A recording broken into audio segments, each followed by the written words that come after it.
नमस्कार मित्रों, ड्रीम पाठशाला के प्लेटफॉर्म पर आप सभी का स्वागत है। आज हमारी ये 11वीं क्लास है, क्योंकि हमने 10 क्लास ले ली है और 10 क्लास का बहुत अच्छे से अध्ययन किया है। मुझे पूरी उम्मीद और आशा है कि आप होमवर्क कर रहे होंगे और एक कॉपी बना रखी होगी जिसमें डेली प्रैक्टिस ज़रूर करते होंगे। हमने टेंस पढ़ लिया है, क्योंकि इंग्लिश समझने, लिखने और पढ़ने के लिए टेंस बहुत ज़रूरी है। तो हम कुछ टेंस हम पढ़ चुके हैं, कुछ टेंस बाकी हैं, तो 2-4 दिन में आपके वो कंप्लीट हो जाएंगे। हमने तीनों टेंस के प्रेजेंट, पास्ट और फ्यूचर तीनों के इंडिफिनिट टेंस पढ़ लिए हैं, तीनों के कंटिन्यूस टेंस पढ़ लिए हैं और 2 के परफेक्ट, और आज ये फ्यूचर का परफेक्ट टेंस है, तो परफेक्ट टेंस भी आज समाप्त हो जाएंगे। यानी 3 दिन हो गए हमें डेली हम वर्ब की थर्ड फॉर्म का ही अध्ययन कर रहे हैं। वर्ब की तीनों फॉर्म आपको आनी चाहिए, क्योंकि सेकंड फॉर्म भी आपके लिए बहुत ज़रूरी है और थर्ड फॉर्म भी बहुत ज़रूरी है। तो ये आप जो भी आपने नोटबुक बना रखी है उसमें फॉर्म ज़रूर लिखें और इनको याद करना है कि वर्ब की फर्स्ट फॉर्म, सेकंड फॉर्म और थर्ड फॉर्म कौन कौन सी है। अब एक चीज़ और, कि टेंस की पहचान बहुत ज़रूरी है। तो फ्यूचर परफेक्ट टेंस की पहचान क्या होगी? चुका होगा, चुकी होगी, चुके होंगे या आ होगा। केवल आ आता है, जैसे वह गया है तो नहीं आएगा, वह गया होगा, क्योंकि हम फ्यूचर की बात करें तो कुछ संभावनाएं जताई जाएगी, ये तो आपको पता है। पास्ट की बात करेंगे तो जो बीत गया उसकी बात करेंगे, वह गया तो वो गया तो चला गया वो तो, और वह गया होगा हम संभावना जता रहे हैं कि हाँ यार वह गया होगा। तो जिस वाक्य के अंत में चुका होगा, चुकी होगी, चुके होंगे या आ होगा, ई होगी, ए होंगे, या फिर लिया होगा, दिया होगा या किया होगा आता है, तो आपको ध्यान में होना चाहिए कि ये फ्यूचर परफेक्ट टेंस है। एक चीज और, इस वीडियो को इतना शेयर करें ताकि सबको लाभ हो और इसे पूरा देखें, क्योंकि आप स्किप करेंगे, आगे बढ़ेंगे तो आपके समझ में नहीं आएगा। अगर इसकी पीडीएफ चाहिए तो इसके डिस्क्रिप्शन में आपको लिंक मिल जाएगा हमारे टेलीग्राम चैनल का, तो वहाँ से आप इसकी पीडीएफ ले सकते हैं। इसके नोट्स बनाएं और जो भी वाक्य आपको दिया जाता है वो जरूर करने। अगर कोई क्वेरी है तो आप कमेंट बॉक्स में कमेंट कर सकते हैं। जिन प्रश्नों के आंसर आपसे पूछे जाते हैं उनको कमेंट करना चाहिए। अगर गलत होगा तो वो आपको सही हो जाएगा, कमेंट बॉक्स में आपको उसका आंसर सही दे दिया जाएगा। और प्रैक्टिस तो आपको डेली करनी है, जितनी आप प्रैक्टिस करेंगे उतने आप परफेक्ट बन जाएंगे। अब बात करते हैं इसकी पहचान की बात होगी। अब आपको सेंटेंस किस प्रकार से बनाना है, तो सबसे पहले तो सब्जेक्ट, उसके बाद विल हैव या शेल हैव, फिर वर्ब की थर्ड फॉर्म। इसका नेगेटिव बनाना है तो सब्जेक्ट, विल या शेल, फिर नॉट। नॉट तो तीसरे नंबर पर ही आना है, फिर हैव और फिर वर्ब की थर्ड फॉर्म।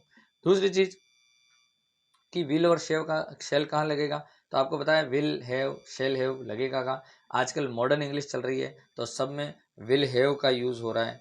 ये तो रही बात मॉडर्न इंग्लिश की। अगर ये नहीं है तो आई और वी के साथ, ठीक है, यहाँ लगेगा शेल हैव, अदरवाइज सबके साथ लगेगा विल हैव। इस बात को आपको ध्यान में रखना है। अब हम 2-3 उदाहरण देख लेते हैं, जिससे कि आपको थोड़ा सा क्लियर हो जाएगा कि किस प्रकार से सेंटेंस बनता है। देखिए, वह जा चुका होगा, जहाँ चुका होगा आ रहा है, इसका मतलब फ्यूचर परफेक्ट है। तो he will have gone, verb की थर्ड फॉर्म है किसकी? गो की, गो, वेंट और गॉन, ये तीनों फॉर्म है। और अगर नेगेटिव की बात करें तो he will not have gone, वह नहीं जा चुका होगा। Will have gone, will he have gone, तो क्या वह जा चुका होगा? तो ये इसके तीनों सेंटेंस है। एक सेंटेंस और देख लेते हैं, वह सो गया होगा, he will have slept, slip की थर्ड फॉर्म है स्लेप्ट। इसीलिए कह रहा हूँ कि फॉर्म तो आपको लिखनी चाहिए वर्ब की, और वो आपको बहुत अच्छे से याद होनी भी चाहिए। वह नहीं सो गया होगा तो he will not have slept. देखिए नोट तीसरे नंबर पर है, इस चीज़ का ध्यान रखें कि नोट तो तीसरे नंबर पर ही आएगा। क्या वह सो गया होगा, तो विल ही हैव स्लेप्ट। अगर ये सिर्फ ऐसे आता है कि वह सो गया, तब ये फ्यूचर परफेक्ट नहीं आता है, वह पास्ट में चला जाता। परंतु यहाँ है कि वह सो गया होगा और लग रहा है, इसलिए ये फ्यूचर परफेक्ट में जाएगा। एक उदाहरण और देख लेते हैं, हमने पूछ लिया होगा, तो वी शैल, मैंने कहा था आई और वी के साथ शैल लगाएं, अदरवाइज आप विल लगाएं। तो ही we shall have asked, ask की थर्ड फॉर्म है आस्क्ड।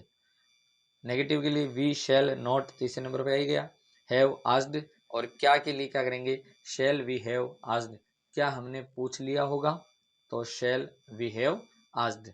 ये तीनों उदाहरण है। अब हम करते हैं थोड़ी सी प्रैक्टिस। प्रैक्टिस बहुत ज़रूरी है। प्रैक्टिस के बाद आपको मिलेगा होमवर्क। आप कमेंट करें, चाहे गलत ही सही, पर कोशिश नहीं करेंगे तब तक आपको कुछ भी समझ में नहीं आएगा। जब आप कोशिश करने लग जाएंगे तो आप ये समझिए कि आप बहुत अच्छे से सीखने भी लग जाएंगे। जब तक कोई व्यक्ति गलती नहीं करता है तो आप ये समझिए कि वह नहीं सीख रहा है, और जब वह गलती करता है तो आप ये समझिए कि वह सीख रहा है। देखिए, मेहमान जा चुके होंगे तो guests will have gone, third form होगी। वह पढ़ चुका होगा, ही विल हैव रेड। मैंने बताया था रीड, रेड और रेड, हालांकि तीनों को READ तीनों की स्पेलिंग सेम है, परंतु बोलने का जो तरीका है वो आपको थोड़ा सा अलग यूज करना है। फिर यहाँ देखिए कि सचिन ने मैच नहीं खेला होगा, नेगेटिव है, नहीं खेला होगा। मैंने क्या कहा था, जिस वाक्य के अंत में चुका होगा, चुकी होगी, चुके होंगे, या आ होगा, ई होगी, ए होंगे, या लिया होगा, दिया होगा, ये अगर आते हैं तो आपको ध्यान में रखना है कि फ्यूचर परफेक्ट टेंस का यूज होगा। तो सचिन विल, ये नोट तीसरे नंबर पे आना है, आ गया। Sachin will not have played, third form है प्ले की, द मैच, मैच नहीं खेला होगा। माँ खाना बना चुकी होगी, तो मदर विल हैव कुक्ड, है ना, बनाने को कहते हैं कुक्ड द फूड, खाना बना चुकी होगी। बच्चे सो गए होंगे तो चिल्ड्रन विल हैव स्लेप्ट। अब यहाँ देखिए कि बहुवचन का फर्क नहीं है, यहाँ पर सिर्फ आई और वी के साथ ही शेल आएगा, अदरवाइज विल ही आएगा। बहुवचन से कोई मतलब अगर दे आता है तो भी यहाँ पर आपको विल हैव ही करना है। Children will have slept, slip की थर्ड फॉर्म होगी।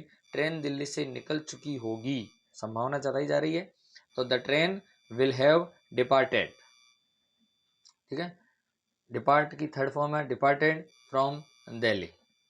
क्या अनीता ने गाना सुना होगा, तो will Anita have listen the song. एक चीज़ यहाँ थोड़ा सा ध्यान रखें, थोड़ी सी मिस्टेक रह गई है कि छोटी छोटी चीज़ें आपको ध्यान में होनी चाहिए। यहाँ देखिए, यहाँ पहला मीनिंग जो होता है उसका पहला वर्ड आपको बड़ा लिखना है। दूसरी चीज़, जब भी किसी व्यक्ति का नाम आता है तो वह उसका पहला अक्षर भी कैपिटल में लिखना है। इस चीज़ को आपको थोड़ा सा ध्यान में रखना है। यहाँ ए कैपिटल में लिखे, ये छोटी छोटी चीज़ों को भी आपको ध्यान में रखना है। सेंटेंस में कोई गड़बड़ नहीं, पर आपको ये छोटे छोटे जो महत्वपूर्ण भाग हैं, है ना, ग्रामर के, वो आपको ध्यान में होने चाहिए। अब आपको होमवर्क, होमवर्क बहुत ज़रूरी है, तो ये आपको करना है आपकी कॉपी में। जब तक आप नहीं करेंगे तब तक कुछ होने वाला नहीं है, और अगर आप सही तरीके से पढ़ रहे होंगे तो 60 दिन में आप बहुत परफेक्ट बन जाएंगे।